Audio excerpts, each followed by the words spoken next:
है हाल ही में आई सीरीज ठुकरा के मेरा प्यार के सारे एपिसोड्स को, जिसकी डिमांड आप लोग काफी टाइम से कर रहे थे। इसी बात पर वीडियो को भी लाइक कर दीजिए। हम चलिए कहानी शुरू करते हैं। तो सीरीज की शुरुआत में हम राहुल और सीता को देखते हैं जो नदी के बीच में रोमांस कर रहे होते हैं कि तभी वहाँ चौहान के गुंडे आ जाते हैं, जिसे देखकर बोट चलाने वाला नदी में कूद जाता है और हमें पता चलता है कि चौहान शहर का बहुत बड़ा गुंडा है। फिर चौहान के गुंडे राहुल और सीता को अपने साथ पकड़ कर ले जाते हैं। अब अगली सुबह हम चौहान को देखते हैं। चौहान अपने छोटे भाई अंगद से कुछ बात कर रहा होता है। तभी वहाँ चौहान की बेटी शान्विका आ जाती है और छत पे जाकर निशाना लगा रही होती है। असल में उसे निशाना लगाना बहुत पसंद था। तब वहाँ चौहान के गुंडे सीता और राहुल को लेकर आते हैं और शान्विका उन गुंडों से कहती है कि पापा तो बाहर गए हैं। फिर वो राहुल और सीता को देखकर समझ जाती है कि वो दोनों एक दूसरे से प्यार करते हैं, जिन्हें गुंडों ने जबरदस्ती पकड़ लिया है। शान्विका पूछती है कि क्या तुम दोनों एक दूसरे से सच्चा प्यार करते हो? तभी शान्विका राहुल को बंदूक दे देती है और कहती है अगर तुम प्यार करते हो तो उसके लिए खुद को गोली मार लो। तब राहुल खुद को गोली मारता है पर उसे गोली नहीं लगती और वो बच जाता है। फिर सीता की बारी आती है, लेकिन वो तो मना कर देती है कि मैं तो बस राहुल के साथ टाइम पास कर रही थी, कोई प्यार व्यार नहीं है। ये सुनकर राहुल का दिल टूट जाता है। फिर शान्विका उन गुंडों से कहकर उन दोनों को घर छुड़वा देती है और खुद कॉलेज के लिए निकल जाती है। असल में शान्विका को भी ज्यादा प्यार व्यार पर भरोसा नहीं था। अब सीन चेंज होता है और हम अरविंद को देखते हैं जो कि अपनी साइकिल से कॉलेज जा रहा होता है। तभी बीच रास्ते में अरविंद को उसके पापा मिल जाते हैं। उसके पापा उसे समझाते हैं कि तुम पढ़ाई पर ध्यान दिया करो, जिसके बाद अरविंद वापस कॉलेज के लिए निकल जाता है। दूसरे सीन में हम चौहान को देखते हैं जो कि अपने भाई के साथ गाड़ी से कहीं जा रहा होता है। उसी वक्त उनके सामने से सीएम की गाड़ी आती है, जिसके बाद दोनों ही अपनी अपनी गाड़ी ब्रिज पर रोक देते हैं। उसी समय एक पुलिस वाला चौहान के पास आकर उससे कहता है कि तुम अपनी गाड़ी पीछे करो, पहले यहाँ से सीएम साहब की गाड़ी जाएगी। ये सुनकर चौहान उस ऑफिसर से कहता है कि तुम अपने सीएम का नाम तो बताओ, जिस पर वो ऑफिसर कहता है कि सीएम का नाम दद्दू है। तब चौहान अपने भाई अंगद से कहता है कि जरा दद्दू को कॉल तो मिलाओ। अब अंगद दद्दू को कॉल करके कहता है कि तुम्हें चौहान बुला रहे हैं। ये सुनकर दद्दू जल्दी से गाड़ी से उतरकर चौहान के पास आकर खड़ा हो जाता है। तब अंगद दद्दू से कहता है कि तुम शायद चौहान साहब के पैर छूना तो भूल ही गए, जिस पर दद्दू तुरंत चौहान साहब के पैर छूता है। फिर चौहान दद्दू से कहता है कि तुम भूल तो नहीं गए कि तुम्हारे पापा हमारे यहाँ पानी भरते थे और अब तुम इस स्टेट के सीएम बन चुके हो, लेकिन हवा में उड़ने की जरूरत नहीं है। यहाँ हमें समझ आता है कि चौहान काफी ज्यादा पावरफुल इंसान है, जिसके आगे सीएम की भी नहीं चलती। फिर चौहान के कहने पर न चाहते हुए भी दद्दू को अपनी गाड़ी पीछे करनी पड़ती है। तभी चौहान के जाते दद्दू अपने ऑफिसर से कहता है कि एक दिन मैं इस चौहान से जरूर अपने अपमान का बदला लूंगा। दूसरी तरफ हम अरविंद को देखते हैं। वो बोट से कॉलेज के लिए निकलने ही वाला होता है कि तभी वहाँ शान्विका आ जाती है और उसके साथ चौहान के गुंडे भी होते हैं। वो अरविंद की साइकिल बोट से उठाकर फेंक देते हैं और शान्विका को बोट पर बैठने के लिए कहते हैं। इस पर शान्विका उन गुंडों से कहती है कि तुम्हें ऐसे अरविंद की साइकिल नहीं फेंकनी चाहिए थी, वो हमारे कॉलेज का टॉपर है। पर वो गुंडे कहते हैं कि आपसे बड़ा यहाँ कोई भी नहीं है। तब शान्विका बोट पर बैठ के वहाँ से चली जाती है। अब आज कॉलेज में तुलसीदास जयंती होती है, तो अरविंद को इस जयंती पर पूरे कॉलेज के सामने स्पीच देनी थी, पर चौहान के गुंडों की वजह से अरविंद कॉलेज जाने में लेट हो जाता है। फिर भी वो जल्दी से स्टेज पर पहुंचकर अपनी स्पीच देता है। इसके बाद उसी रात हम अरविंद की मॉम को देखते हैं, जिनका नाम लक्ष्मी है। वो चौहान के घर से काम खत्म करके आते वक्त खाना लेकर आ रही होती है। फिर घर पहुँचते वो देखती है कि गेंदा लाल जोरों से गाना बजाकर नाच रहे होते हैं और वो लक्ष्मी को भी अपने साथ नाचने के लिए कहते हैं। लेकिन लक्ष्मी कहती है कि ये गाना बंद करो, अरविंद पढ़ रहा है, उसे डिस्टर्ब होगा पढ़ाई में। खैर अब अरविंद के घर वाले खाना खाने बैठते हैं। तब अरविंद की बहन कहती है कि मैं चौहान के घर का खाना नहीं खाऊंगी, क्योंकि उसके गुंडे ने मेरे भाई की साइकिल तोड़ दी है। और हमें पता चलता है कि बहन का नाम सिम्मी है। फिर अगले दिन हम अरविंद को देखते हैं। वो कॉलेज से छूटने के बाद देखता है कि चौहान के गुंडे उसकी साइकिल चोरी करके ले जा रहे होते हैं। तभी अरविंद उनका पीछा करते हुए उनके पीछे पीछे जाने लगता है, लेकिन उस समय शान्विका अरविंद को रोक कर उससे कहती है कि तुम उनके पीछे मत जाओ और मेरे साथ चलो। जिसके बाद शान्विका अरविंद को एक नई साइकिल गिफ्ट करते हुए कहती है कि आज से ये साइकिल तुम्हारी है। लेकिन अरविंद साइकिल लेने से मना कर देता है, पर फिर भी शान्विका जबरदस्ती अरविंद को साइकिल दे देती है। इधर रात के समय दुबे अपनी बेटी के जन्म पर लड़कों को नचाता है, जहाँ गेंदालाल साड़ी पहनकर नाचते हैं। तब वहाँ चौहान का छोटा भाई पुष्कर भी आ जाता है और गेंदालाल के साथ नाचने लगता है। फिर घर जाने के बाद गेंदालाल नाच के पैसे गिन रहे होते हैं और वो अरविंद से कहते हैं कि तुम्हारी कॉलेज की फीस इकट्ठा हो गई है, जिससे अरविंद इमोशनल हो जाता है। अब अगले दिन वकील चौहान के घर आता है, जहाँ चौहान ने अपने भाई को बंद करके रखा था, क्योंकि उसका भाई थोड़ी उल्टी खोपड़ी का है। वही अरविंद और उसके दोस्त कॉलेज जा रहे होते हैं। तब अरविंद का दोस्त श्याम उससे उसकी साइकिल ले लेता है और कहता है कि ये साइकिल कल रात के नाच के पैसों से खरीदी होगी, है ना। ये सुनकर अरविंद को बहुत गुस्सा आता है और वो श्याम को नीचे गिरा देता है और फिर ये आपस में लड़ने लगते हैं। तभी श्याम का दोस्त भी कुछ गुंडे बुला लेता है, लेकिन वहाँ शान्विका आ जाती है और वो उन गुंडों को वहाँ से भगा देती है और खुद भी वहाँ से चली जाती है। इस पर अरविंद का दोस्त साहिल कहता है कि तुम्हें उसे थैंक यू बोलना चाहिए था।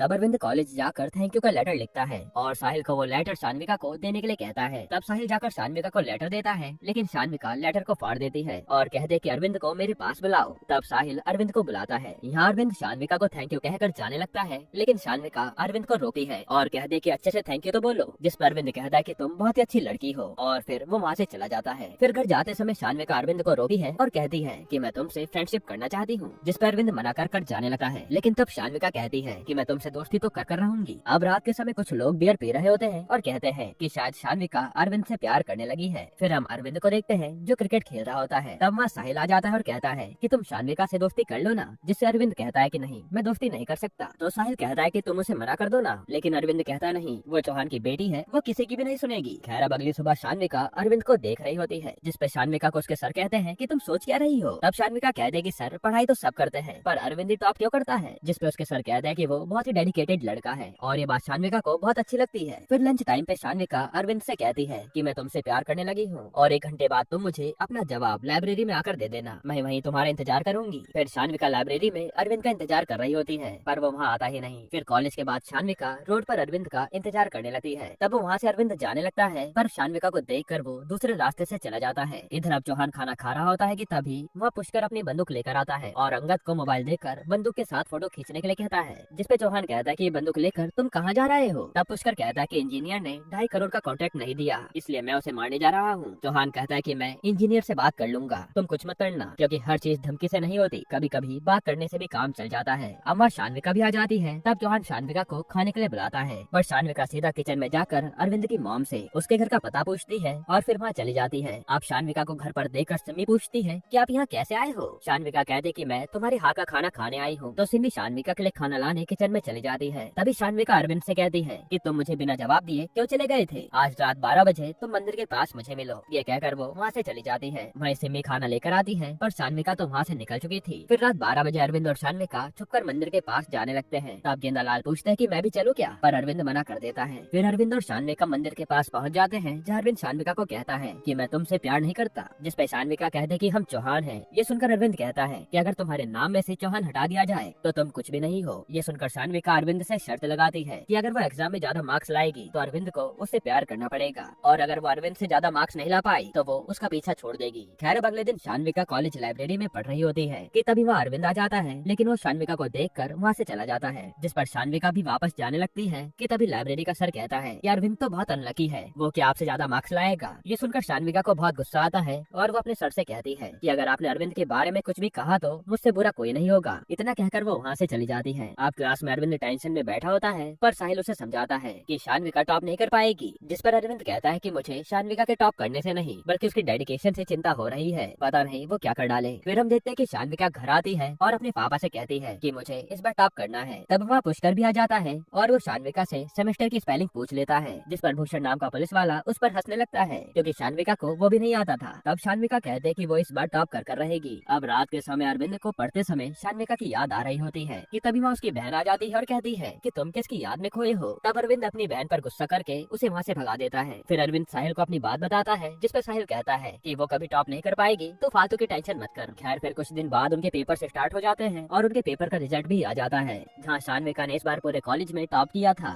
इसलिए अरविंद शान्विका से बचने के लिए रामपाल के खेत में छुपा होता है और कॉलेज भी नहीं जा रहा होता है। इधर शान्विका अरविंद को हर जगह ढूंढ रही होती है और उसके घर भी जाती है, पर अरविंद वहाँ भी नहीं मिलता। यहाँ तक कि अरविंद के घर वालों को भी पता नहीं था कि अरविंद कहाँ है। अब एक दिन शान्विका साहिल को रोककर अरविंद को कॉल लगाने के लिए कहती है। तब अरविंद साहिल को बता देता है कि वो कहाँ छुपा है, और शान्विका को भी अरविंद का पता चल जाता है कि अरविंद रामपाल के खेत में छुपा है। तो वो साहिल का फोन लेकर वहाँ से चली जाती है और साहिल से कहती भी है कि अगर तुमने किसी के फोन से भी फोन करके अरविंद को कुछ बताया तो मैं तुम्हें बहुत मारूंगी। इतना कहकर शान्विका अरविंद को ढूंढने निकल जाती है। अभी उसके जाने के बाद साहिल एक लड़के का फोन लेकर अरविंद को बता देता है कि शान्विका वहाँ आ रही है, पर अरविंद जैसे वहाँ से निकलने लगता है तभी वहाँ शान्विका आ जाती है और अरविंद को किस कर लेती है। यहाँ अरविंद भी शान्विका के प्यार में पड़ गया था और फिर वो दोनों बहुत सारा वक्त एक दूसरे के साथ बिताना शुरू कर देते हैं। फिर एक दिन अरविंद बहुत खुश होता है तो उसकी बहन उससे पूछती है कि कौन है जिससे आप प्यार करते हो। तब अरविंद बता देता है कि वो शान्विका है। साथ ही वो कहता है कि ये बात किसी और को पता नहीं चलनी चाहिए। फिर रात के समय अरविंद साहिल के पास जाता है। तब साहिल कहता है कि तू मेरे से 5 दिन से नहीं मिला है, जिससे अरविंद साहिल की बात का जवाब दिए बिना ही शान्विका से बात करने लगता है, यानी वो तो पूरे प्यार में पड़ गया था और ये बात साहिल को भी अच्छी नहीं लगती। खैर अगली सुबह अरविंद क्लास में बैठा होता है कि तभी वहाँ शान्विका आती है और क्लास का डोर लॉक करके अरविंद के पास बैठ जाती है, जिस पर अरविंद कहता है कि शान्विका जी ये क्लास है, हम यहाँ कुछ भी नहीं कर सकते क्योंकि ये विद्या का मंदिर है। ये सुनकर शान्विका अरविंद को वहाँ से ले जाती है। फिर वहाँ से ये दोनों मंदिर चले जाते हैं, जहाँ शान्विका अरविंद को बताती है कि मैंने टॉप बेईमानी से किया था क्योंकि मुझे पता था कि मैं टॉप कभी नहीं कर पाऊंगी, लेकिन मुझे तुमसे कैसे भी दोस्ती करनी थी। ये सुनकर अरविंद भी उसे कुछ कह नहीं पाता। वहीं दूसरी तरफ कॉलेज शुरू हो जाता है और एक सर अरविंद को क्लास में ढूंढने लगते हैं, पर अरविंद तो वहाँ होता ही नहीं। तब श्याम खड़ा होकर कहता है कि एक नहीं सर, 2 बच्चे एब्सेंट है, अरविंद और शान्विका। और यह वही लड़का होता है जो अरविंद से उसकी साइकिल के लिए लड़ रहा था। तब ये सुनकर उसके सर उसे क्लास से बाहर निकाल देते हैं और उसके पीछे उसके दोस्त भी जाने लगते हैं। तब उनके सर पूछते हैं कि तुम कहाँ जा रहे हो, जिस पर वो कहता है कि सर जहाँ हमारा दोस्त होगा हम वहीं जाएंगे। खैर अब अगले दिन अरविंद और शान्विका कॉलेज जाने से पहले रामपाल के खेत में जाते हैं, जहाँ अरविंद कहता है कि हम 12 बजे तक कॉलेज के लिए निकल जाएंगे और श्याम भी वहीं होता है। तब उनके जाने के कुछ देर बाद श्याम पुष्कर को लेकर रामपाल के खेत में पहुंच जाता है, जहाँ शान्विका अरविंद को छुपने के लिए कहती है, पर पुष्कर उसे पकड़ लेता है और चौहान के गुंडे गेंदालाल को भी पकड़ लेते हैं। फिर चौहान के गुंडे अरविंद, उसके पापा और उसकी माँ को चौहान के घर लाते हैं और शान्विका से पूछते हैं कि क्या तुम इससे प्यार करती हो, जिस पर शान्विका कहती कि नहीं, अरविंद ही मेरे पीछे पड़ा था। ये सुनकर तो चौहान गेंदालाल के हाथ में कील घुसा देता है और खुद वहाँ से चला जाता है। फिर चौहान के गुंडे उसके परिवार वालों को मारने लगते हैं। तब पुष्कर एक लोहे की रोड अरविंद के सीने में घुसा देता है और इसके बाद चौहान के गुंडे अरविंद और उसके परिवार वालों को मारते मारते उनके घर लेकर जा रहे होते हैं। पर तभी वहाँ उन्हें सिम्मी दिख जाती है। ये देखकर पुष्कर अरविंद की बहन का कपड़ा फाड़ देता है और उसे भी खूब मारता है। तभी साहिल भी उन्हें बचाने आता है, पर चौहान के गुंडे उसे भी खूब मारते हैं। अब वो अरविंद और उसके परिवार वालों को घर में बंद करके आग लगा देते हैं, लेकिन वहाँ खड़ा एक आदमी पुलिस को फोन करके सब बताता है, जिस पर भूषण कहता है कि मैं जल्द ही अपनी फोर्स भेजता हूँ। इधर अरविंद और उसके परिवार वाले बचकर वहाँ से भाग निकलते हैं और गाँव छोड़कर अपने मामा के यहाँ चले जाते हैं। हालांकि बेइज्जती हो जाने के कारण सिम्मी एक कमरे में जाकर खुद को फांसी लगा लेती है। वहीं दूसरी तरफ शान्विका की दोस्त शान्विका को समझा रही होती है कि तुमने ये ठीक नहीं किया, अरविंद तुमसे प्यार करने लगा था, जिस पर शान्विका अपनी दोस्त पर ही चिल्ला देती है और उसे भी अपने घर से भगा देती है। वहीं चौहान सोचता है कि वो शान्विका की जल्दी शादी कर देगा। तब पुष्कर कहता है कि शान्विका की शादी हम बहुत ही धूमधाम से करेंगे, आप टेंशन मत लो। अब इधर अरविंद अपनी बहन का क्रियाक्रम करता है और वो अंदर से काफी टूट गया था।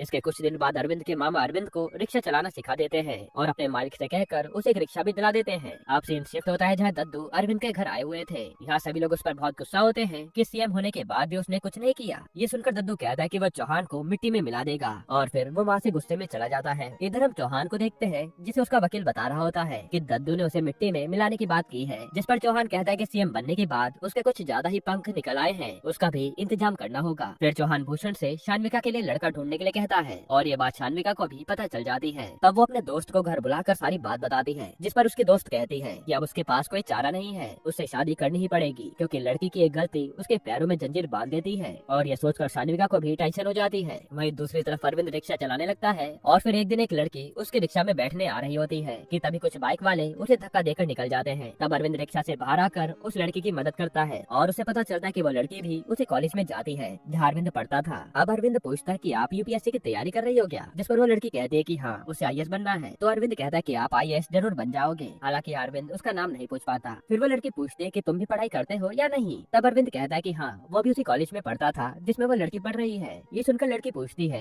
कि तुमने पढ़ाई क्यों छोड़ दी। अरविंद कहता है कि किस्मत की वजह से मुझे पढ़ाई छोड़नी पड़ी। तब पैसे देते समय वो लड़की अरविंद से कहती है कि कभी कभी किस्मत को भी मेहनत से बदलना पड़ता है। और ये बात अरविंद के दिमाग में हिट कर जाती है। यहाँ अरविंद ठान लेता है कि वो भी अब आईएएस बनकर रहेगा, तभी वो अपने परिवार का चौहान से बदला ले पाएगा। तब एपिसोड 8 की शुरुआत में कुलदीप एक आईएएस ऑफिसर के घर के बाहर जाकर देखता है कि आखिर वो कैसे रहते होंगे और वहाँ की शान शौकत देखकर कुलदीप भी इंस्पायर हो जाता है कि हाँ, मैं भी अब आईएएस का एग्जाम दूंगा। पर कुलदीप को ये नहीं पता था कि एग्जाम निकालने के लिए क्या क्या पढ़ना होता है और क्या क्वालिफिकेशंस लगती हैं। फिर रात को कुलदीप अपने मौसी के लड़के राजा के पास होता है, जहाँ वो बताता है कि मैंने आज आईएएस का बंगला देखा था और वो किसी राजा से कम नहीं लग रहा था। तब राजा कहता है कि देखो भाई, वो आईएएस है, कोई छोटा मोटा आदमी नहीं है, बहुत पढ़ना पड़ता है उसके लिए। और ये नेता लोग तो 5 साल में बदल जाते हैं, पर एक आईएएस पूरी जिंदगी राज करता है, जो बात कुलदीप को काफी अच्छी लगती है। इसके बाद कुलदीप दोबारा अपने रिक्शा चलाने वाले काम पर निकल जाता है और फिर जब वो वापस आता है तो घर पर एक चिट्ठी आई होती है। वो चिट्ठी उसकी मौसी ने भेजी थी, जिसमें लिखा था कि कुलदीप बेटा, तुम अपनी पढ़ाई मत छोड़ना, हम तुम्हें हर महीने पैसे भेजते रहेंगे। यहाँ हमें ये भी पता चलता है कि कुलदीप के पापा का दिमागी संतुलन अब एकदम बिगड़ चुका है, उन्हें ठीक से कुछ भी याद नहीं रहता।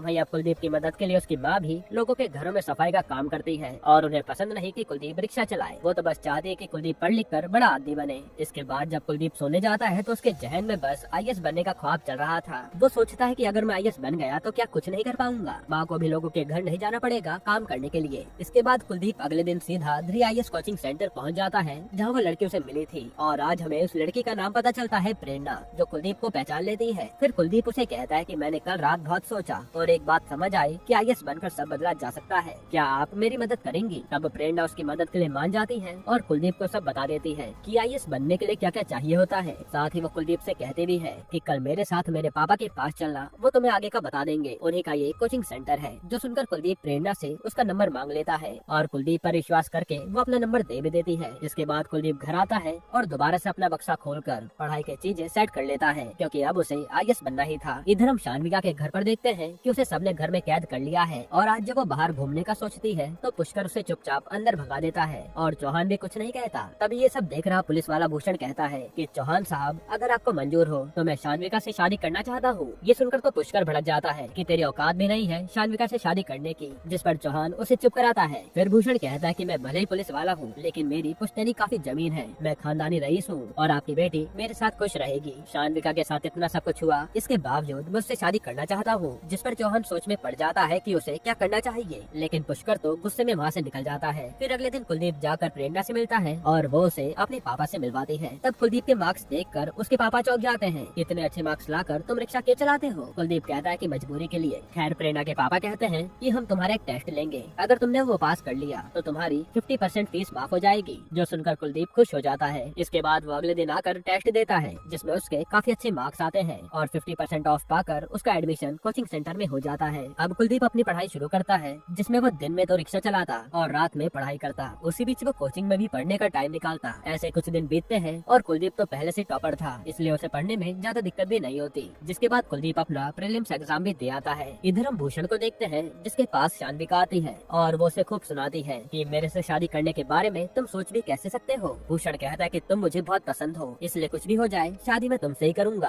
और शान्विका गुस्से में वहाँ से चली जाती है। इसके बाद कुछ दिन में प्रीलिम्स का रिजल्ट आता है और पता चलता है कि कुलदीप ने अपने एग्जाम निकाल लिया है। वहीं प्रेरणा इस बार एग्जाम नहीं निकाल पाई। तब वो पहले तो दुखी हो जाती है, पर कुलदीप को खुश देखकर वो भी खुश हो जाती है। इसके बाद कुलदीप घर आकर ये खुशखबरी सबको सुनाता है और सब काफी खुश होते हैं। साथ ही कुलदीप अब मेंस की तैयारी में भी लग जाता है। फिर एक दिन कुलदीप को पिंटू का फोन आता है, जो बताता है कि शान्विका शादी करने वाली है। जो सुनकर कुलदीप को एकदम से झटका लगता है कि ये कैसे। असल में कुलदीप के मन में अभी भी शान्विका के लिए प्यार था, पर वो उसे नफरत भी उतनी ही करने लगा था। इसके बाद कुलदीप सीधा अपने गाँव की ओर निकल लेता है और यहाँ शान्विका की शादी की तैयारी चल रही थी। तब मौका पाते ही कुलदीप शान्विका को साइड में ले जाता है और उसे गाली देकर वहाँ से निकल आता है। यहाँ शान्विका बस देखती रह जाती है कि ये हुआ क्या, क्योंकि उसके मन में आज भी कुलदीप के लिए फीलिंग्स थी, पर डर के मारे वो अपने पापा से कुछ बता नहीं पाई। यहीं पर एपिसोड 8 खत्म होता है। एपिसोड 9 की शुरुआत में आज शान्विका की शादी होती है। वहीं कुलदीप अपनी माँ के पास आकर खूब रोता है, क्योंकि वो उसे भूल नहीं पा रहा था। इधर रात को भूषण अपने हनीमून की तैयारियों में लगा होता है। तभी वहाँ शान्विका आती है और कहते हैं कि शादी तो हो गई, पर मैं तुम्हें कभी अपने करीब आने नहीं दूंगी। जो सुनकर भूषण कहता है कि समय के साथ सब कुछ हो जाएगा। ये कहकर वो अलग कमरे में चला जाता है। इधर कुलदीप आज भी उदास बैठा था, उसका पढ़ाई में मन नहीं लगता। तब प्रेरणा उसे समझाती है कि प्यार तो होता रहेगा, पर तुम्हें इसी धोखे की ताकत को पढ़ाई में लगानी चाहिए ताकि तुम कुछ बन पाओ। साथ ही वो बताती है कि मैंने पीसीएस का इंटरव्यू दिया है, जो क्रैक हो गया था। अब रिजल्ट में देखते हैं क्या आता है।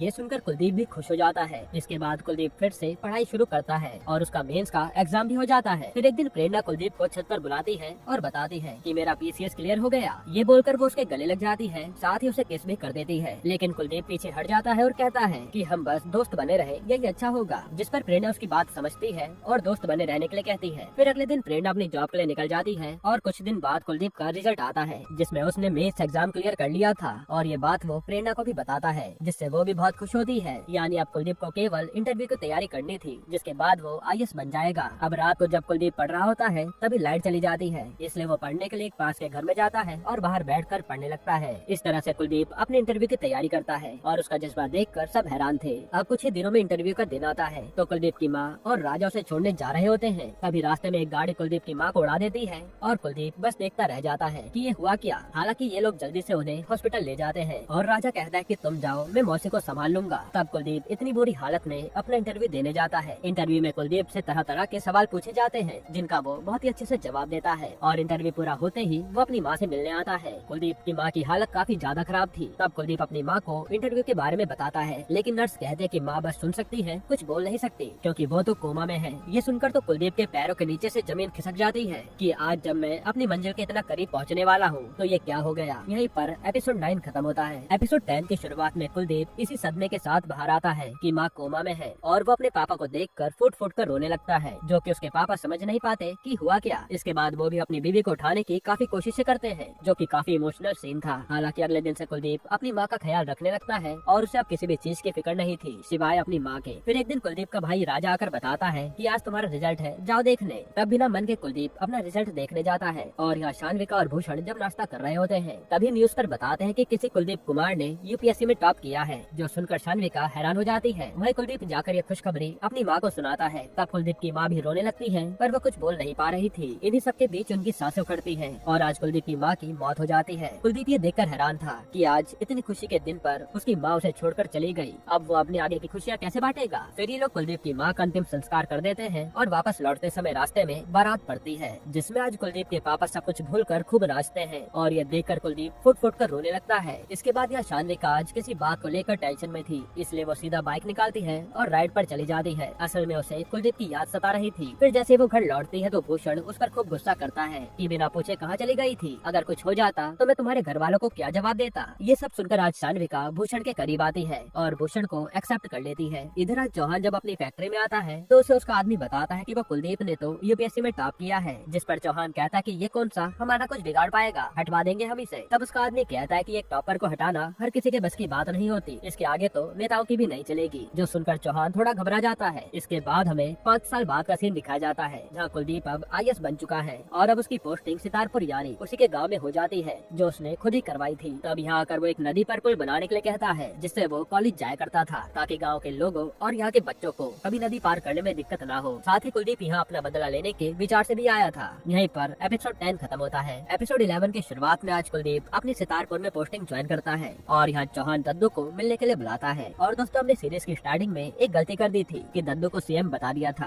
असल में वो कोई सीएम नहीं बल्कि सितारपुर के एक मिनिस्टर थे। खैर, अब दद्दू को चौहान बड़े प्यार से समझाता है कि मंत्री जी वो नया डीएम आया है ना कुलदीप नाम से, उसका ट्रांसफर करवाना था। जिस पर दद्दू कहता है कि मैं क्या, उसका ट्रांसफर तो सीएम साहब भी नहीं करवा सकते, वो टॉपर है ना, जहाँ वो हाथ रखेगा उसे वहीं पर भेजा जाएगा, हम इसमें कुछ भी नहीं कर पाएंगे। ये सुनकर चौहान भड़क जाता है और दद्दू को गुस्से में भगा देता है। तब दद्दू बाहर आकर अपने आदमी से कहता है कि गाड़ी सीधा कुलदीप के पास ले चलो। अब दद्दू कुलदीप से आकर मिलता है और उसकी खूब चापलूसी करता है कि मैंने आपके लिए क्या क्या किया है। हालांकि कुलदीप समझ रहा था कि दद्दू बस दोस्ती बढ़ाने आया है। फिर दद्दू कहता है कि आपका और मेरा दुश्मन दोनों एक ही है चौहान, अगर हम हाथ मिला ले तो चौहान को कोई बचा नहीं पाएगा। जो सुनकर कुलदीप को बात सही लगती है, पर दद्दू कहता है कि इसके लिए आपको मेरी बेटी से शादी करनी पड़ेगी, ताकि हमारा रिश्ता पक्का हो जाए और हम साथ मिलकर अपना बदला ले सके। साथ ही दद्दू कहता है कि आप नदी पर पुल बनवाना चाहते हैं, वो चौहान चाहे तो बनने नहीं देगा, वही हम चाहे तो बनवा देंगे, पर आप रिश्तेदार बन जाइए पहले। इस पर कुलदीप सोच में पड़ जाता है और दद्दू कहता है कि आप कल हमारी बेटी से मिलने आइए, पढ़ी लिखी समझदार लड़की है, और फिर अपना निर्णय बताइएगा। इसके बाद रात को हम दद्दू और उसकी बेटी माला को देखते हैं, जहाँ वो मना कर रही थी कि वो बिना लड़के को जाने शादी नहीं करेगी। पर दद्दू कहता है कि बेटा वो आईएएस है, वो भी टॉपर, उससे शादी हो गई तो तुम्हारी लाइफ सेट हो जाएगी। जिस पर वो लड़की कहते कि ठीक है, पहले मुझे उनसे मिलना होगा। अब अगले दिन कुलदीप और माला दोनों मिलते हैं और माला ही अपने बारे में कुलदीप को बताने में लगी हुई थी, पर कुलदीप कुछ नहीं बोलता। फिर माला पूछती कि आप इतनी जल्दी शादी करने के लिए क्यों मान गए। जिस पर कुलदीप कहता है कि रिश्ते तो धीरे धीरे बनी जाते हैं, और फिर वो दद्दू को शादी के लिए हाँ कह देता है। असल में कुलदीप के लिए अपने बदले से बढ़कर कुछ भी नहीं था। वहीं माला भी शायद अब शादी के लिए मान गई थी। इधर शान्विका जब काम कर रही थी तभी उस पर उसकी सहेली का फोन आता है, जो बताती है कि कुलदीप दद्दू की बेटी से शादी करने वाला है। ये सुनकर शान्विका उदास हो जाती है, क्योंकि वो आज भी कुलदीप को बुला नहीं पाई थी। फिर वो भूषण के गले लगकर खूब रोती है और भूषण कुछ समझ नहीं पाता। इधर आज राजा उससे पूछता है कि शादी की इतनी जल्दी क्या थी,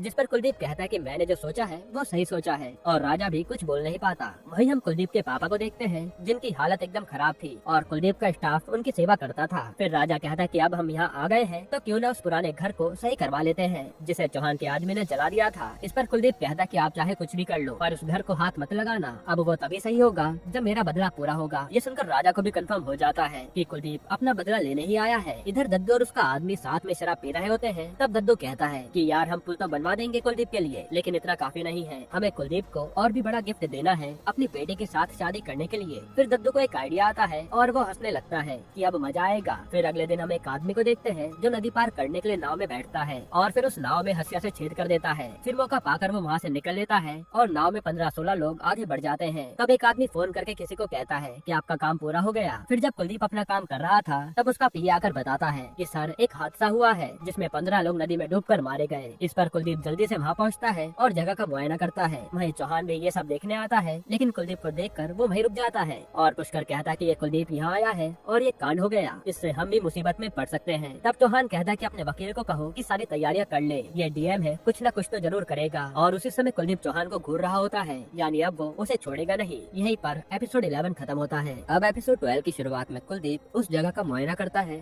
और फिर वो यहाँ से एक ब्रिज बनाने का ऑर्डर पास कर देता है। साथ ही वो चौहान के अंदर जितने भी घाट है सब कुछ शेष करवा देता है, जहाँ से चौहान की इनकम आती थी। वहीं उसने चौहान के ऊपर कार्रवाई भी बैठा दी थी। इसके बाद एक पुलिस वाला चौहान को पुलिस के सामने पेश होने का ऑर्डर देने आता है, पर उसकी बीवी कहती है कि वो घर पर नहीं है। तब पुलिस वाला कहता है कि अगर 3 दिन में वो पेश नहीं हुए तो सीधा उनके खिलाफ वारंट निकल जाएगा। वहीं हम चौहान को देखते हैं जो कहीं जा रहा था। तब अंगद कहता है कि ये कुलदीप हमसे बदला लेने ही आया है, इसका कुछ तो करना पड़ेगा। तब चौहान कहता है कि उसे भी हम देख लेंगे। इसके बाद ये लोग सीधा अपने वकील से मिलते हैं, जो कहता है कि आपके जिस काम पर कुलदीप ने छापा मारा है उसे तो हम रोक नहीं सकते, क्योंकि वो डीएम है। साथ ही अब तो वो दद्दू का दामाद भी बनने वाला है, इसलिए हमें चौकन्ना रहना पड़ेगा, पता नहीं वो कब वार कर दे। इधर कुलदीप आज नए पुल का काम चालू करा देता है और वहीं कुलदीप को भूषण दिखता है। वो समझ जाता है कि यही शानविका का पति है। खैर, इसके बाद हम शानविका और भूषण को देखते हैं जो खाना खा रहे थे, पर तभी भूषण को उसके सर का कॉल आता है और उसे अर्जेंट जाना पड़ता है। फिर भूषण को उसके सर कहते हैं कि आज से तुम्हें डीएम साहब की सिक्योरिटी में रहना होगा, जिसके लिए भूषण मना कर देता है, पर उसके सर उसे डांट देते हैं कि जो ऑर्डर मिला है उसे फॉलो करो,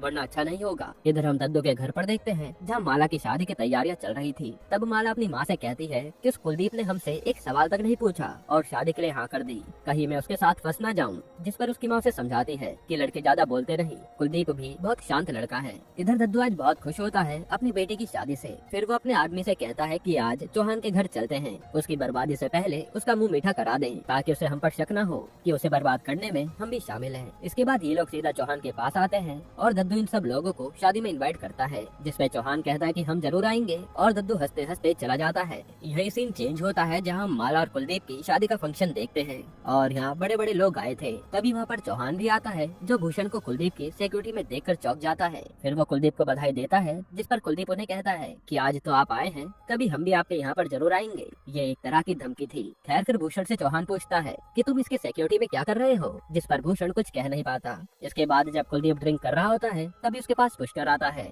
कि ज्यादा हवा में मत उड़ो, कभी भी गिरा दिए जाओगे। जिस पर कुलदीप उसे खूब सुनाता है कि जो तुम सबने मेरे साथ किया था उन सब की भरपाई तो मैं करवा कर रहूंगा। ये सुनकर पुष्कर चुपचाप चला जाता है। यहीं पर एपिसोड 12 खत्म होता है। एपिसोड 13 की शुरुआत में पुष्कर चौहान से आकर कहता है कि वो कुलदीप कुछ ज्यादा ही हवा में उड़ रहा है, पर चौहान उसे लेकर चुपचाप वहाँ से चला जाता है, क्योंकि उसे डीएम से पंगा नहीं लेना था। और ये सब देखकर दद्दू हंस रहा था। अब फंक्शन खत्म होने के बाद भूषण सारे गिफ्ट गाड़ी में रखवा रहा होता है। तभी उसे शानविका का कॉल आता है कि तुम कब तक आओगे, जिस पर वो मना कर देता है कि डीएम साहब की सेवा में लगा हूँ, आज तक छुट्टी नहीं मिल पाएगी। ये सुनकर शानविका कॉल काट देती है। अब हम कुलदीप और माला को रूम में देखते हैं, जहाँ कुलदीप काफी शर्मा रहा था, पर माला उससे बात करने की कोशिश करती है और कहती है कि आपने मेरे बारे में कुछ पूछा ही नहीं, लेकिन फिर भी आप मेरे बारे में जान लो तो अच्छा रहेगा। साथ ही वो कहते कि मुझे सब पता चल गया है कि आपके साथ क्या क्या हुआ था, पर कुलदीप उसकी बात काट देता है कि हम सब कुछ धीरे धीरे जान लेंगे, हमें कोई जल्दी नहीं है। असल में कुलदीप माला को एक्सेप्ट नहीं कर पा रहा था, उसने तो बस अपने बदले के लिए माला से शादी कर ली थी। तब कुलदीप को ऐसे दूर दूर जाता देखकर माला उदास हो जाती है। वो उससे कहते कि अब शादी हुई है तो निभाना तो पड़ेगा ही। साथ ही वो कहते कि तुमने और पापा ने मेरी जिंदगी का डिसीजन ऐसे ही ले लिया, पर अब मुझे खुश रहना है, मैं कुछ नहीं जानती। ये सब कहकर माला गुस्से में सोने चली जाती है और कुलदीप कुछ नहीं कहता।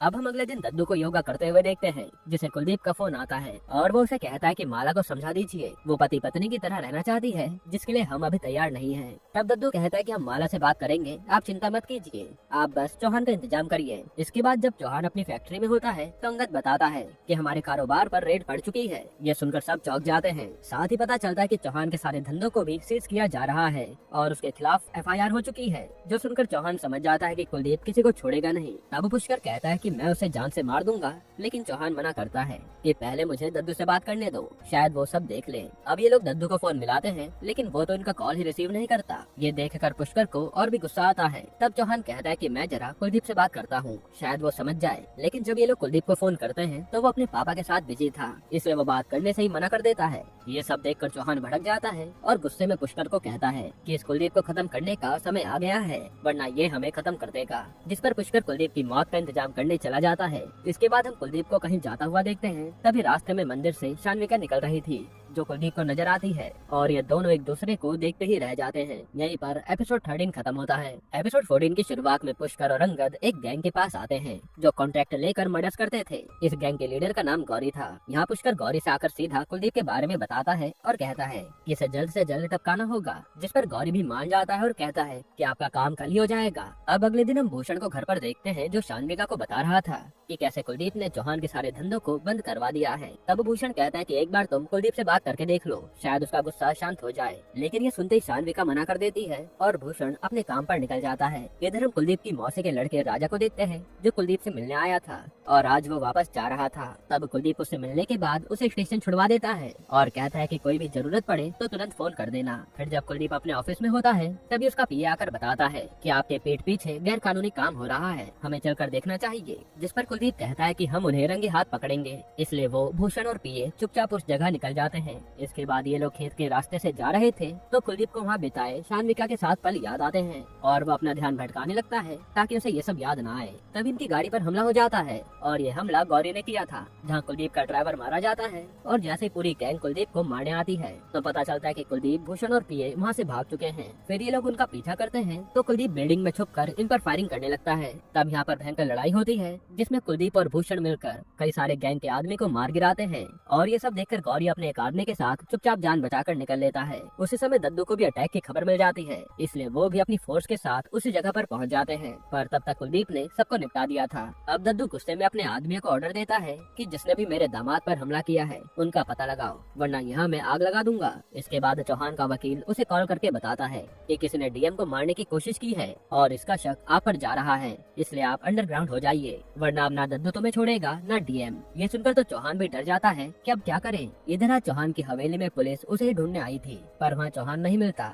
वहीं यहाँ जैसे कुलदीप घर आता है तो माला उसे गले लगा लेती है, क्योंकि वो अटैक की खबर सुनकर काफी डर गई थी। पर कुलदीप इस पर कोई रिएक्ट नहीं करता। इधर आज शानविका अपनी माँ को कॉल करती है तो उसकी माँ उसे खूब सुनाती है कि तेरे कारण आज हमें ये सब देखना पड़ रहा है, ना तो उस लड़के के साथ कांड करती न इतना सब कुछ होता। जो सुनकर शानविका चुपचाप फोन काट देती है। इधर हम देखते हैं कि पुलिस ने चप्पे चप्पे पर चौहान को ढूंढने के लिए लोग लगा दिए थे, पर चौहान इन्हें कहीं भी नहीं मिलता। वहीं बड़े बड़े ऑफिसर भी चौहान के पीछे लग चुके थे। यहीं पर एपिसोड 14 खत्म होता है। एपिसोड 15 की शुरुआत में गौरी अपने आदमियों के साथ हफ्ता ले एक जगह पर आता है, तभी उस पर दो लोग हमला कर देते हैं और फिर उसे सीधा अपने साथ कहीं लेकर जाते हैं। अब वो जाते कहाँ हैं ये आपको आगे पता चल जाएगा। इधर आज रात दद्दू कुलदीप के घर पर खाना खा रहा होता है और वह दद्दू से गुस्से में कहता है कि पता नहीं है चौहान कहाँ गायब है, उसका मिलना बेहद जरूरी है। जिस पर दद्दू कहता है कि वो सब मैं देख लूंगा और हाँ, चौहान और पुष्कर जिंदा नहीं बचेंगे। यह सुनते कुलदीप मना कर देता है कि नहीं, हमें उन्हें मारना नहीं है, बस जिंदा पकड़ना है, सजा उन्हें कोर्ट देगी। पर दद्दू कहता है कि वो लोग निकलकर फिर से आप पर हमला करेंगे, इसलिए जो हम कर रहे हैं हमें करने दो। तब ये सुनते कुलदीप के पिता दद्दू को चाटा मार देते हैं, क्योंकि उन्हें नहीं पसंद कोई उनके बेटे से ऊंची आवाज में बात करे। तब ये देखकर कुलदीप उन्हें अंदर भेजता है और दद्दू भी इस बात का बुरा नहीं मानता, क्योंकि उसे पता था कि उनकी दिमागी हालत ठीक नहीं है। इधर हम गौरी को देखते हैं जिसने अंगद को मिलने के लिए बुलाया था। वो अंगद से कहता है कि मुझे चौहान से मिलना है, जिस पर अंगद मान जाता है, पर उसकी एक शर्त थी कि गौरी अकेला ही चौहान से मिलेगा और कोई नहीं मिल सकता। तब गौरी अपने साथ बंदूक लेकर चौहान से मिलने चला जाता है और हम समझ पाते हैं कि उसके मन में कुछ तो प्लान चल रहा है। इसके बाद अंगद गौरी को जंगल के बीचों बीच एक खंडर में लाता है, जो देखकर गौरी कहने लगता है कि तभी तो चौहान को कोई पकड़ नहीं पाया, वो यहाँ छुप के बैठे हैं। खैर फिर वो यहाँ आकर चौहान से बातें करने लगता है और इतने में अंगद गौरी की बंदूक निकाल कर रख लेता है कि हमें कोई रिस्क नहीं लेना। जिसके बाद चौहान गौरी से कुलदीप को मारने वाली बात करने लगता है और गौरी बातें बनानी शुरू कर देता है, जो बात इन्हें सही नहीं लगती। तभी ये लोग गौरी पर हमला कर देते हैं और यहाँ गौरी बंदूक लेने के लिए भागता है, पर यहाँ भयंकर लड़ाई शुरू हो जाती है। अब जैसे ये लोग गौरी को पकड़ते हैं तो चौहान कहता है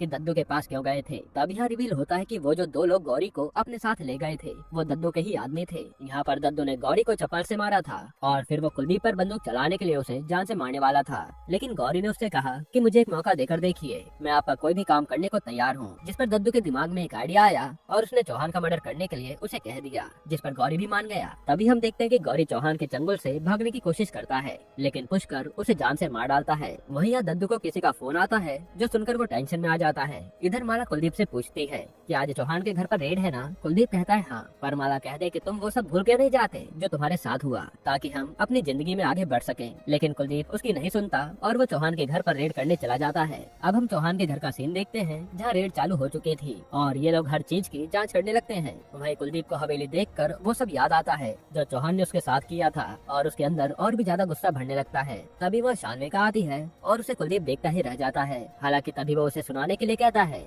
कि इस घर में जो कुछ भी बचा है वो सब लेकर चलो। तब शानविका शानविका अंदर जाती है और कुलदीप रेड खत्म करके चला जाता है। हालांकि अब शानविका ने मन बना लिया था कि वो अपने पिता के पीछे कुलदीप से टक्कर लेगी। यहीं पर एपिसोड 15 खत्म होता है। तो एपिसोड 16 की शुरुआत में दद्दू का आदमी उसे एक न्यूज देता है कि उन दोनों चौहान भाइयों ने सरेंडर कर दिया है, जो सुनकर दद्दू उदास हो जाता है। वो कहता है कि यार अच्छा मौका था चौहान औरों को निपटाने का, अब मजा नहीं आएगा। तब उसका आदमी कहता है कि ये तो अच्छा ही हुआ ना, चौहान पर केस तो यहीं से चलेगा और यहाँ आप अपनी पावर का इस्तेमाल करके चौहान को तड़पाना और आपको मजा आएगा। ये सुनकर दद्दू खुश हो जाता है कि चलो अब आया आउट पहाड़ के नीचे। इधर हम कुलदीप को देखते हैं जो शानविका को ही याद किए जा रहा था, यानी वो आज तक उसे भूल नहीं पाया। वहीं हम शानविका को देखते हैं जो घर पर उदास बैठी थी कि वो अब करे क्या। फिर अगले दिन उन दोनों चौहान भाइयों को पकड़ कर लाया जाता है और ये न्यूज हर तरफ चल रही होती है। वही देखकर कुलदीप भी कहता है कि अच्छा हुआ ये चौहान पकड़ा गया, अब इसे सजा कानून देगा। लेकिन दद्दू कहता है कि सजा तो इसे अच्छे से मिलेगी। फिर रात में चौहान और पुष्कर जब जेल में होते हैं तो चौहान की हालत खराब होने लगती है। तो वो पुष्कर से पानी मांगता है। पुष्कर जल्दी से पुलिस वाले को बुलाता है कि जाओ पानी लेकर आओ। तब पुलिस वाला चौहान के लिए गंदा पानी लेकर आता है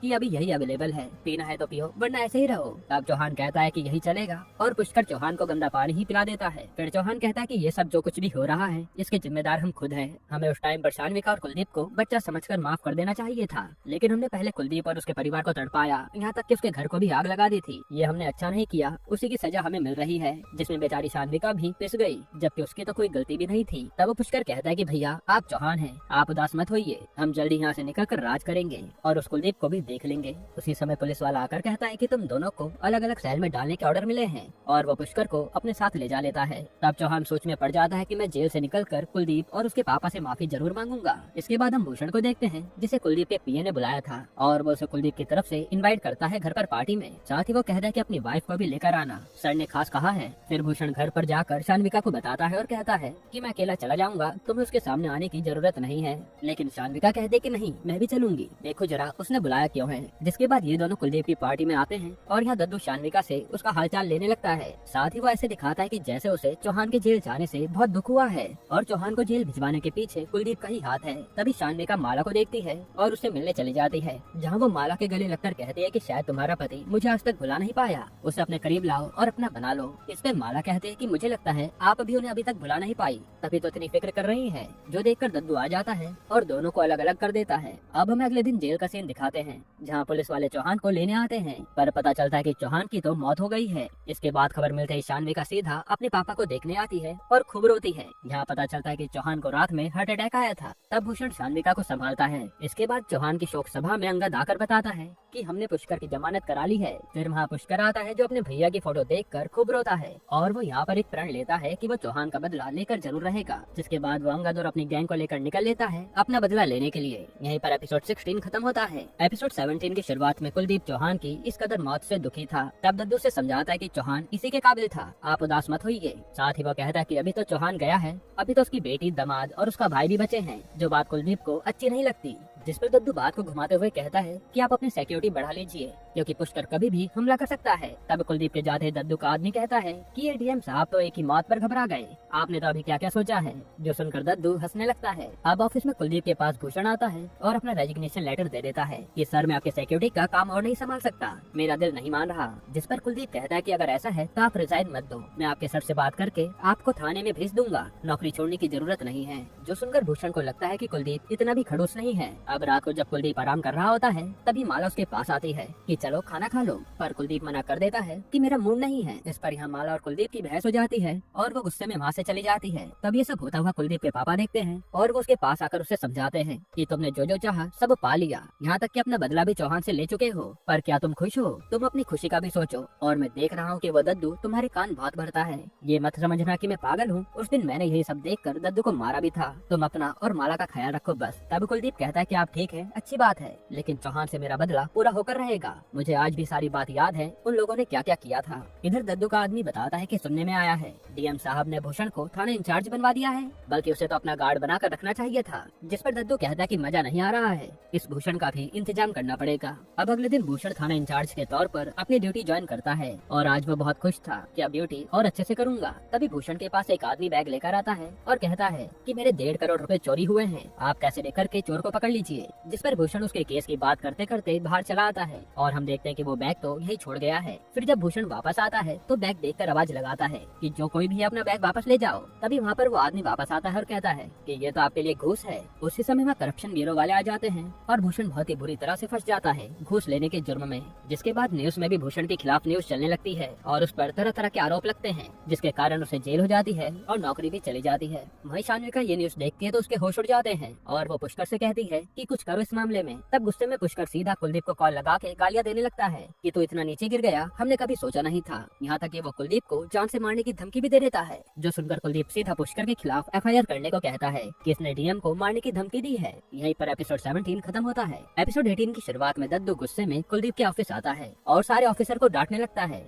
कि DM को एक आदमी धमकी दे रहा है और कोई एक्शन नहीं लिया गया। तब कुलदीप कहता है कि वो सब तो हम देख लेंगे, पर दद्दू तो उसकी एक नहीं सुनता। वो SP को ऑर्डर देता है कि उस पुष्कर पर कार्रवाई करो वरना अच्छा नहीं होगा। इसके बाद पुलिस वाले पुष्कर को अरेस्ट करने उसकी हवेली पर आते हैं, पर वहाँ अंगद कहता है कि वो तो शहर छोड़कर कब का चले गए हैं, अब पता नहीं कहाँ होंगे वो। तब SP सीधा चौहान की बीवी को धमकी देता है कि पुष्कर अगर टाइम पर सरेंडर नहीं करेगा तो देख लेना हम ये हवेली न गिरा दे। फिर पुलिस के जाते चौहान की बीवी अंगद को कहती है कि पुष्कर को कहो सरेंडर कर दे, हमें कोई और पंगा नहीं चाहिए। अब इसके बाद हम कुलदीप के दोस्त पिंटू को देखते हैं जो आज कुलदीप से मिलने आता है, पर गार्ड उसे अंदर जाने ही नहीं देते। तभी वहाँ से कुलदीप गुजर रहा होता है जो पिंटू को देखते उसके पास आ जाता है और उसे अपने साथ ऑफिस ले जाता है। यहाँ पिंटू कुलदीप की खूब तारीफ करता है कि भाई तूने कर दिखाया, मैं बहुत खुश हूँ। इधर आज जेल में शान्विका भूषण से मिलने आती है और भूषण उसके पास बैठकर खूब रोता है कि मैंने आज तक 1 रुपए भी नहीं लिए किसी से और मुझे इन लोगों ने इतने बड़े इल्जाम में फंसा दिया, मेरा क्या होगा अब। तब शान्विका कहते कि हम सब ठीक कर देंगे, मैं आपके साथ हमेशा हूँ। फिर यहाँ कुलदीप पिंटू को अपने साथ घर ले जाता है जहाँ दोनों खूब सारी बातें करते हैं और पुराने दिनों को भी याद करते हैं। इसके बाद पिंटू कुलदीप को उसके पुराने घर पर लेकर आता है कि वहाँ भी जाना चाहिए और इतने सालों बाद कुलदीप यहाँ कर खूब रोता है, उसे वो सब याद आता है जो भी उसके साथ हुआ था। फिर पिंटू कहता है कि यार तुम जब से मिले हो खुश नहीं लग रहे, इतने साल बीत गए, अब तुम्हें बीती बातें भुलाकर आगे बढ़ना चाहिए। पर कुलदीप कहता है कि मैं जो भी कर रहा हूँ बहुत सोच समझ कर रहा हूँ। जिसके बाद पिंटू यहाँ से अपनी जॉब पर निकल जाता है। इधर वही आदमी जिसने भूषण को फंसाया था वो कहीं छुपकर दद्दू के आदमी से बात कर रहा होता है कि उसे तो फंसा ही दिया है, पर आप सब मेरा ख्याल रखना, आगे के काम मुझे ही मिलने चाहिए। जिस पर हम समझ पाते हैं कि ज्यादातर जितने भी कांड हो रहे हैं वो दद्दू कुलदीप की आड़ में करवा रहा है। तभी उस आदमी के पास अंगद और पुष्कर पहुंच जाते हैं और उसे बुरी तरह से पीटते हैं, साथ ही उसके घुटने भी तोड़ देते हैं जिससे वो चल नहीं पाता। इसके बाद हम शान्विका को देखते हैं जो न्यूज सुन रही थी जिसमें भूषण को जिस आदमी ने फंसाया था उसी की वीडियो चल रही थी और वो आदमी कहता है कि मैंने उन्हें झूठे केस में फंसाया है, इसलिए उन्हें बाइज्जत बरी कर दिया जाए। जिसके बाद हर जगह यही न्यूज चलने लगती है जो सुनकर शान्विका खुश हो जाती है। वही ये न्यूज सुनकर कुलदीप SP को डांटता है कि इस आदमी को हमारे सामने लाइए। इधर वही आदमी पुष्कर से कहता है कि अब तो मुझे छोड़ दीजिए, गलती हो गई, पर पुष्कर गुस्से में उसे जान से मार कर चला जाता है। इसके बाद पुष्कर अगले दिन अपनी भाभी के कहने पर सरेंडर करने आता है अपने वकील को लेकर। तब पुष्कर उस पुलिस वाले पर पैसे फेंक कर मारता है और कहता है कि अरे ये तो मेरा ही आदमी है, मैंने इसे खूब मार खिलाया है। फिर उसे पैसे देकर पुष्कर कहता है कि चल अब मेरे लिए बढ़िया सा इंतजाम करके दे। तभी वो आदमी उठता है और बातों बातों में पुष्कर के पैर पर गोली मार देता है। ये देखकर वकील पुलिस वाले को धमकी देता है कि मैं तुम्हें देख लूंगा, पर वो पुलिस वाला कहता है कि हमारे ऊपर बड़े बड़े लोगों का हाथ है, अब कुछ भी नहीं हो सकता। जिसके बाद पुष्कर को हॉस्पिटल ले जाते हैं कि कहीं ये मर न जाए। इधर दद्दू कुलदीप के पास आता है और खुशी से बताता है कि उस पुष्कर ने सरेंडर कर दिया था तो पुलिस ने गोली मार दी। तब हम समझ पाते हैं कि उस पुलिस वाले से भी वो काम दद्दू नहीं करवाया था। फिर कुलदीप अपने काम में लग जाता है और दद्दू आज फिर से कुलदीप के पापा के पास बैठता है। तब वो उनसे बात करने की कोशिश करता है, लेकिन कुलदीप के पापा दद्दू को देखते ही भड़क जाते हैं और उसे बुरी तरह से मारते हैं। दद्दू सोचता है कि ये पागल है तो वो कुछ कर भी नहीं पाता और कुलदीप आकर उन्हें शांत करवाता है। तभी वहाँ दद्दू का आदमी आकर बताता है कि भूषण को तो जमानत मिल गई है। ये सुनकर दद्दू निराश हो जाता है कि यार छूटना नहीं चाहिए था वो। वहीं शान्विका हॉस्पिटल में पुष्कर से मिलने आती है जिसकी हालत खराब थी और वो कहता है कि शान्विका तुम्हारी जान को भी खतरा है, तुम डरना मत, मेरे आदमी तुम्हारे साथ रहेंगे, अब तुम्हें संभालना है सब जब तक मैं नहीं आ जाता। वहीं दद्दू कुलदीप से कह रहा होता है कि शान्विका ही सबकी जड़ थी, उसका तो कुछ करना पड़ेगा, पर कुलदीप मना कर देता है कि मैं चाहता हूँ कि शान्विका को कुछ भी ना हो और वो चौहान की बर्बादी अपनी आंखों से देखे, तभी मुझे चैन आएगा।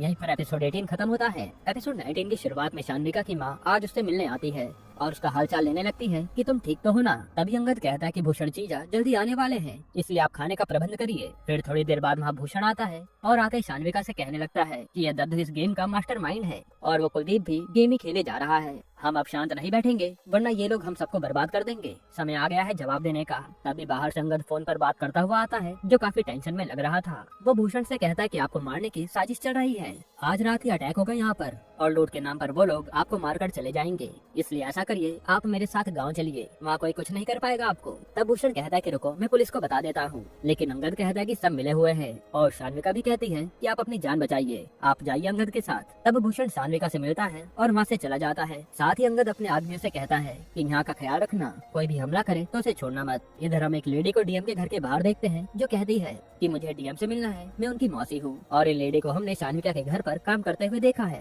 खैर तभी वहाँ कुलदीप का पिया आता है और उन लेडी की बात सुनकर उन्हें कुलदीप से मिलवाता है। तब कुलदीप देखते ही पहचान लेता है कि मौसी आप कहाँ थी इतने दिनों से। मौसी बता दे कि मैं शान्विका के यहाँ ही काम कर रही हूँ, पर अब मुझे तुमसे मिलना ही पड़ा। मैं ये कहने आई हूँ कि इन समय शान्विका की कोई गलती नहीं है, वो बेचारी तो फालतू में पिस रही है। जो सुनकर कुलदीप चौंक जाता है कि ऐसे कैसे, उसने ही तो अपने बाप के सामने मुझे फंसाया था। तब मौसी कहते कि शान्विका ने मुझे कसम दी थी कि मैं तुम्हें कुछ भी ना बताऊं, पर लगता है सच बताना ही पड़ेगा। फिर वो बताते कि जब तुम और शान्विका पकड़े गए तो शान्विका को उसके घर वालों ने बहुत टॉर्चर किया और उसे धमकी दी कि अगर सबके सामने उसने ये नहीं कहा कि इसमें सारी गलती कुलदीप की थी तो वो कुलदीप और उसके परिवार को जान से मार देंगे। ये सुनकर शान्विका ने अपने पापा से वादा लिया कि वो झूठ बोलने को तैयार है, पर कुलदीप और उसके परिवार को कुछ नहीं होना चाहिए। इसके बाद शान्विका कुलदीप को बचाने के लिए झूठ कह देती है कि यही मेरे पीछे पड़ा था। फिर आगे मौसी बता दी कि जब पुष्कर ने तुम्हारे घर को आग लगाई थी तो शान्विका खुद को खत्म करने वाली थी, पर इन लोगों ने उसे रोक दिया और तुम्हारे यहाँ से जाने के बाद वो जिंदा लाश बन गई थी, किसी से बात भी नहीं करती थी। और जो पैसे तुम्हें मेरी तरफ से मिलते थे ना पढ़ाई के लिए,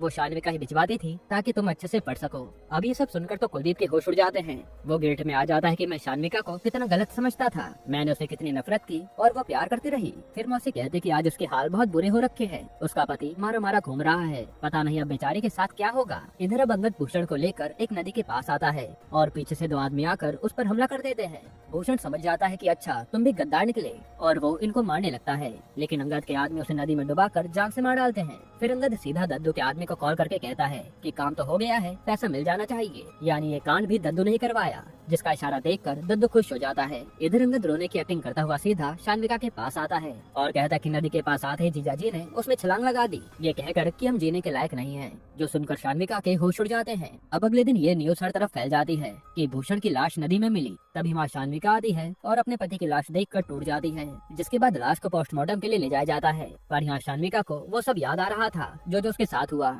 यानी अब वो भी बदला लेने के विचार में है। वहीं कुलदीप एसपी से कहता है कि आप भूषण का पोस्टमार्टम कराइए और पता लगाइए उसकी मौत कैसे हुई। तब एसपी कहता है कि उसने आत्महत्या की होगी, पर कुलदीप जांच करने को कहता है और एसपी को खूब सुनाता भी है। तब दद्दू आकर झूठ मूठ एसपी को डांटने लगता है और हम समझ पाते हैं कि एसपी दद्दू से मिला हुआ है, जो जांच करने के नाम पर वहाँ से चला जाता है। तभी वहाँ शान्विका आती है और दद्दू भी वहाँ से चल देता है। कुलदीप शान्विका को समझाने की कोशिश करता है कि मैंने जांच बैठा दी है, कातिल जल्दी पकड़े जाएंगे। पर शान्विका कह दे कि तुमने अब बहुत कर लिया, अब मेरी बारी है, सारे हिसाब किताब का जवाब मैं तुम्हें दूंगी। ये कहकर शान्विका गुस्से में वहाँ से चली जाती है और उसे देखकर लग रहा था कि शान्विका कुछ बड़ा ही सोच रही है। यहीं पर यह सीजन खत्म होता है। दोस्तों अब इसके अगले सीजन में हम कुलदीप और शान्विका की टक्कर को देखेंगे, जो कि हमें अगले साल ही देखने को मिलेगा। वैसे क्या आप इसके सीजन 2 के लिए एक्साइटेड हैं या नहीं, कमेंट में जरूर बताइएगा। और इसके अलावा आप कौन सी मूवी या वेब सीरीज का एक्सप्लेनेशन चाहते हैं वो भी कमेंट कीजिएगा।